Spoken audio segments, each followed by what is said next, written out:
If the average of x minus 3 and 2x plus 4 is x minus 9, what is the value of x? All right, so one more time we have if the average of x minus 3 and 2x plus 4 is x minus 9, what is the value of x? All right, so the question here is what is the value of x given this information? All right, so let's take a look at the full solution. Now, the first thing that we need to do to solve this problem is to understand the average. So let's take a look at a simple example. So here we have 3, 7, and 5. So how do we find the average of a set of numbers? Because if you can't find the average of a simple set of numbers like this, well, we're going to have a tough time solving this problem because we have variables. All right, so this is not that difficult. So let's just recall how to find the average. So to find the average, what we need to do is add up all the numbers, and then we have to divide by the number of numbers we have. So we have 1, 2, 3 numbers. So we're going to divide by 3, but first we need to add up all these numbers. All right, so 3 plus 7 is 10. 10 plus 5 is 15. So we have 15 over 3. So 15 divided by 3, of course, is 5. So 5 is the average of 3, 7, and 5.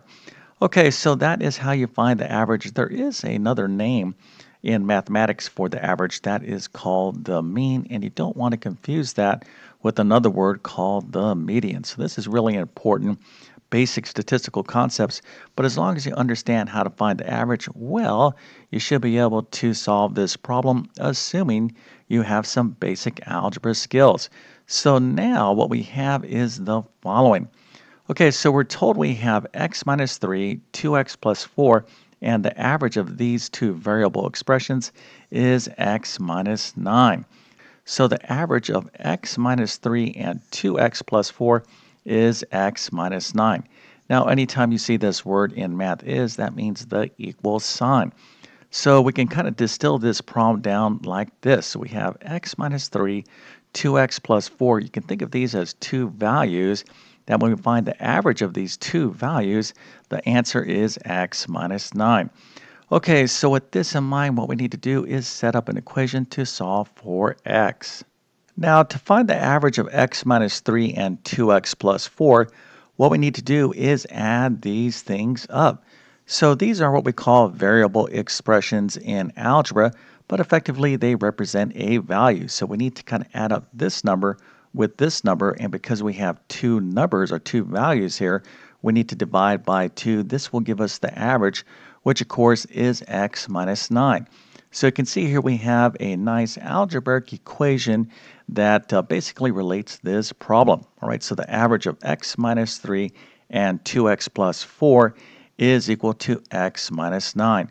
So really now this problem comes down to your ability to solve this equation right here.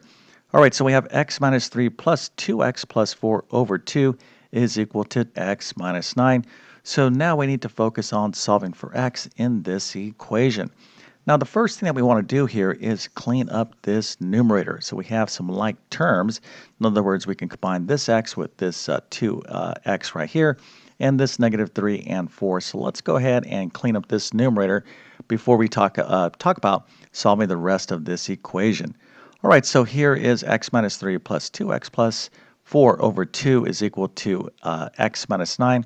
So again, we want to clean up our numerator, and when we do that, we have x and 2x, that is 3x, and then negative 3 plus a positive 4 is a positive 1. All right, so now we have this equation, 3x plus 1 over 2 is equal to x minus 9. And so now we need to think about solving the equation from this point forward. Are you struggling in math because of confusing lessons? Maybe the teacher's not showing you all the steps you need, or things are happening too fast. Well, there is a better way. So come on over to my math help program at tcmathacademy.com. There you'll find clear step-by-step instruction by me that will definitely make a huge difference in your math success. So make sure to check out all my courses by following the links in the description. Now, at this point in the equation, we have a couple different options that we can take to solve for x.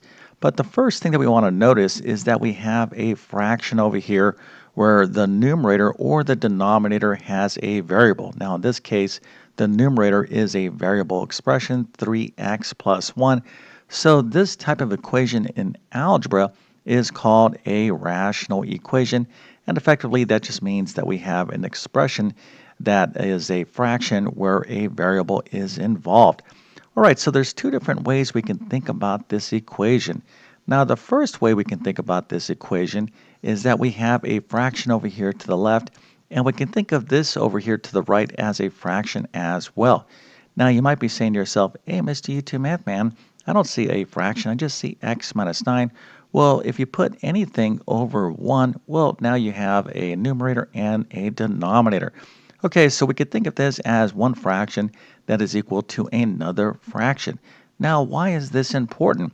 Because when you have one fraction, let's take a fraction like 1/2 and set it equal to another fraction, i.e. like 5 over 10. Now, of course, the value of 1/2 is the same as the value of 5 over 10. But the important thing to know here is that one fraction equal to another fraction in mathematics is called a proportion. And when you have a proportion, what holds true is the cross product. So if you cross multiply, the products will be equal. So 2 times 5 is 10, and that's going to be equal to 1 times 10, which of course is 10. All right, so when you see two fractions that are equal, you can think of the cross product to solve an equation or to solve a proportion. So in this particular situation, we can actually use the cross product here because we have one fraction that is equal to another fraction. Now, what I'm going to tell you right now requires special focus, right? I'm going to share something with you that if you remember this, it will really save you from making a lot of common algebra mistakes. Okay, so if I have your attention, I'm going to go ahead and tell you this critical thing that many algebra students miss, and it is the following. Anytime you have a sum and difference in algebra and you don't have parentheses around these expressions, you want to add them in. All right, this is really critical. So in other words, we want to add in parentheses around all sums and differences. Now, why is this important? Well, here, if we use the cross product, what we're going to want to do is take this 1 and multiply by 3x plus 1. Well, 1 times anything is simply going to be 3x plus 1, or 1 times anything, of course, is itself. But in this case, 1 times 3x plus 1 is 3x plus 1. No big deal there. But here we have 2 times x minus 9. And this is where a lot of students make mistakes. So let's kind of go back here where we have no parentheses. So if someone is saying, oh yes, I can use the cross product because that guy on YouTube told me I could do that, well, they may think that they can take 2 and multiply it by x minus 9. So they'll go, all right, 2 times x minus 9, that'll be 2x minus 9. Well, this is an error, right? And it's a very common error, right? This is not the correct answer. So we want to multiply 2 times x minus 9. So what we have to do is use parentheses. All right, so this is going to be 2 times x minus 9, which will be this expression right here, 2 times x minus 9. And of course, when we use the distributive property, the actual answer is going to be 2x minus 18. Okay, so you definitely have to pay attention to these little details, but this is one approach that we can take to solve this equation. Now, there is another approach, and that is to clear the fraction, clear all these fractions by multiplying the entire equation by the lowest common denominator. All right, so when we think about x minus 9 over here as a fraction, the denominator is 1. So the LCD, the lowest common denominator, given the denominators of 2 and 1 is what? Well, it is 2. So generally speaking, when you have a rational equation, you'll want to multiply the entire equation by the LCD because when you do that, it will clear the fractions and make the rest of the equation very easy to solve. Okay, so let's go ahead and multiply this entire equation by the LCD, which of course is 2. So 2 times this fraction is what? Well, these 2's over here are going to cross cancel, so we're going to be left with 3x plus 1. All right, so now we need to take this 2 and multiply by x minus 9, and that will be 2 times x minus 9.